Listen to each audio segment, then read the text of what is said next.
کوئی پارٹی کے اندر کوئی ڈسپلن ہوتا ہے. اگر آپ چیئرمین ہیں تو پھر آپ اپنے آپ کو اور ہمیں پتہ ہے کہ آپ مذاکرات چاہتے ہیں. اگر آپ مذاکرات چاہتے ہیں, آپ کا خیال ہے کہ عمران خان جیل میں اس طرح سے باہر آئیں گے, آپ اس کو پارٹی پالیسی میں کنورٹ کریں. یہ نہ ڈریں کہ فلانا بندہ مجھے کیا کہہ دے گا, فلانا کیا کہہ دے گا. آخری ذمہ داری آپ کی اپنی ہے. تو شو اس سم اسپائن, کو حوصلہ دکھائیں. یہ عہدے جو ہوتے ہیں ان کو حوصلے بھی چاہیے ہوتے ہیں, اور پارٹی کے کی ہیرارکی ہے اس کے اوپر کمپلیٹ کریں. سہیل آفریدی آج کراچی جا رہے ہیں. ابھی تک چیف منسٹر خیبر پختونخوا نے بڑی ذمہ داری کا مظاہرہ کیا ہے. کوئی انہوں نے لوز سٹیٹمنٹ نہیں دی ہے. اگرچہ ان کو میں سمجھتا ہوں کہ دوسری طرف سے ان کے خلاف جو بیان آئے ہیں وہ بڑے انفارچونیٹ ہیں, لیکن اس کے باوجود انہوں نے ہمت اور حوصلے سے کام لیا ہے. ان کو اسی ہمت اور حوصلے سے آگے بڑھنا چاہیے اور لوگوں کو قریب لانے کی کوشش کرنی چاہیے. نیشنل ڈائیلاگ کمیٹی ہم نے بنائی. نیشنل ڈائیلاگ کمیٹی میں عمران اسماعیل نے, محمود مولوی صاحب نے, شہزاد وسیم صاحب نے, محمد علی دورانی صاحب نے, بیرسٹر محمد علی صاحب صاحب نے, ہم سب جو پی ٹی آئی کے پرانے دوست تھے, اور بھی دوست اب ہمارے ساتھ جو ہے وہ مل رہے ہیں. اس کے ساتھ ہم لیاقت بلوچ صاحب کے, شاہد خاقان عباسی صاحب کے, مرزا ظفر صاحب کے, اور بہت سارے اور دوستوں کے شکر گزار ہیں جنہوں نے آ کے یہ کوشش کی کہ پاکستان کے اندر درجہ حرارت کو کچھ نیچے لایا جائے. اس کے ساتھ ہم ان اوورسیز پاکستانیوں کے بہت مشکور ہیں جنہوں نے پاکستان کی حکومت کو یہ کہا کہ اگر آپ سیاسی درجہ حرارت نیچے لاتے ہیں تو ہم $1 بلین انویسٹ کریں گے. یہ بلینز آف ڈالر بھی ہو سکتے ہیں اگر حکومت تعاون کرے. اب ہم آگے کیا چاہتے ہیں؟ ہم یہ چاہتے ہیں کہ حکومت, اور خصوصاً حکومت میں شامل 2 لوگ, آصف زرداری اور شہباز شریف, اونرشپ لیں مذاکرات کی. خود آصف زرداری صاحب نے بی بی شہید کی برسی پہ یہ قوم کے سامنے کہا کہ وہ مفاہمت کرانا چاہتے ہیں. آپ اونرشپ لیں, شہباز شریف صاحب اونرشپ لیں, اور نواز شریف صاحب کی 50 سال کی پالیٹکس ہے. آپ اپنی 50 سال کی سیاست کو اس طرح سے اپنے بچوں کے ہاتھ میں دے کے خراب نہ کریں, اپنی لیگیسی کا سوچیں. اور نواز شریف صاحب پاکستان کی سیاست کے بہت اہم پلیئر ہیں, ان کو اپنا رول ادا کرنا چاہیے, اور ان کو سیاسی درجہ حرارت کم کرنے کے لیے زرداری صاحب اور شہباز شریف صاحب سے تو ملاقات کریں اور ایک اسٹریٹجی بنائیں. لڑائی آپ کی ہو رہی ہے, سفر پاکستان کر رہا ہے. اسٹیبلشمنٹ, حکومت اور عمران خان, یہ 3 فریق ہیں اس معاملے کے, اور تینوں کو ہم یہ درخواست کر رہے ہیں کہ اپنی پوزیشنز کو ریویو کریں. اگلے مرحلے میں ہم ملتان جا رہے ہیں, ملتان میں بھی ہم یہ کوشش کریں گے. دیکھیں, ایز اے کنسرنڈ پاکستانی ہمارے پاس کوئی اور آپشن نہیں ہے. یا تو ہم بھی آرام سے جناب کسی وقت بیگ اٹھائیں گے, لنڈن امریکہ چلے جائیں, ہمارے پاس تو آپشن بھی ہے, لیکن ہم جا نہیں سکتے. ہم سمجھتے ہیں اگر ہم سارے بھی چلے جائیں باہر تو پاکستان افغانستان بن جائے گا. اس لیے ہم نے یہاں رہ کے یہ کوشش کرنی ہے کہ معاملات بہتر ہوں. ہم نے معاملات کو نیچے, ٹیمپریچر کو نیچے لانے کی کوشش کرنی ہے, اور اس کو نیچے لانے کے لیے ہم نے جو اقدامات تجویز کیے ہیں وہ بنیادی طور کے اوپر ایک ہی ہے. وہ یہ ہے کہ آپ حکومت مہربانی کرے, پولیٹیکل پرزنرز کو ریلیز کرے.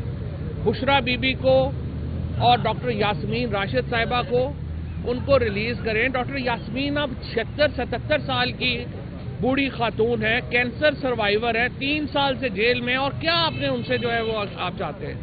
اعجاز چودھری صاحب, محمود الرشید صاحب, شاہ محمود قریشی صاحب, سارے 70 سال کے اوپر کے لوگ ہیں. ان لوگوں کو ریلیز کریں. 3 سال سے وہ جیل میں ہیں. عمر چیمہ بیمار ہے, اس کو ریلیز کریں. آپ جب ان کو ریلیز کرتے ہیں ایک ماحول بنے گا پاکستان میں. اس کے ساتھ عائشہ بھٹا بیچاری, عالیہ حمزہ, اپنا ختیجہ شاہ, کمل شوزیب, یہ بیچاری لڑکیاں, ان کو کتنا اور آپ نے جو ہے وہ رسوا کرنا ہے؟ وہ 3 سال سے ساری بیچاری جو ہیں وہ مفرور ہیں, جیلوں میں ہیں. ان لوگوں کو مہربانی کریں, یہ پولیٹیکل ورکرز ہیں, ان لوگوں کو ریلیز کریں. اس سے پولیٹیکل پریشر جو ہے وہ نیچے آئے گا اور بات چیت شروع ہو سکے.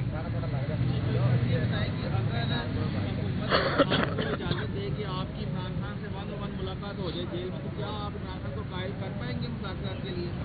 دیکھیں، عمران خان صاحب کو مذاکرات کے لیے قائل کرنا مسئلہ نہیں ہے، لیکن مسئلہ ایک ایسے ماحول کا ہے جہاں پہ بات چیت ہو سکے۔ اگر آپ پولیٹیکل پرزنرز کو ریلیز نہیں کرتے، آپ ان کی گاڑیوں کو پتھر ہی مارتے رہتے ہیں، لوگوں کو اٹھا کے جیلوں میں ڈالتے رہتے ہیں، تو مجھے بتائیں نا عمران خان کو ہم جا کے کیا کہیں گے؟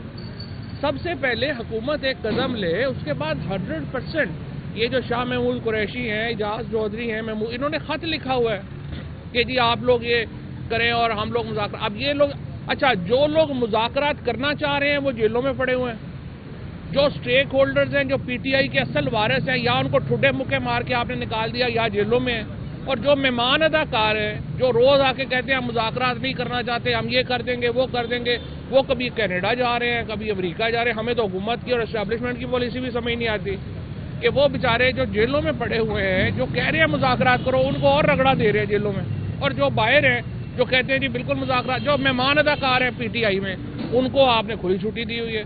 یہ بھی عجیب و غریب پالیسی ہے۔ وہ سوشل میڈیا کا ایشو ہے، وہ سوشل میڈیا کا ایشو ہے، پھر یہ ایشو دب جائے گا۔ Thank you.